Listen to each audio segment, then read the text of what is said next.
නිදාගන්න ඇඳට ආවහම මට හිතෙන්නේ මේ ලෝකේ පරාජිත මිනිස්සයා මම කියලා. එන්නෙන්නම හැමදේම එපා වෙනවා.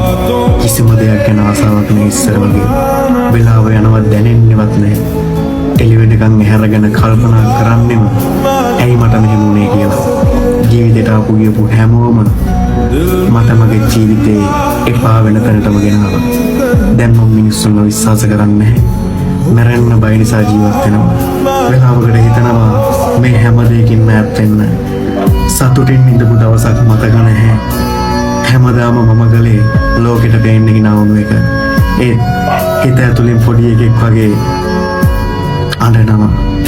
අපි මිනිස්සුන්ට අවංක වෙන තරමටම ඒ මිනිස්සු අපිට අවංක වෙනවා නම් හිතේ තියෙන පීඩනේ, හිතේ තියෙන දුක, හිතට දැනෙන තනිකම මේ හැම දෙයක් එක්කම මම හරි අමාරුවෙන් ලෝකෙට පේන්න hina වෙනවා. ඉතින් මම මගෙන්ම අහන්නේ ඇයි මට මෙහෙම වුනේ? දැන් මට හරි මහන්සි.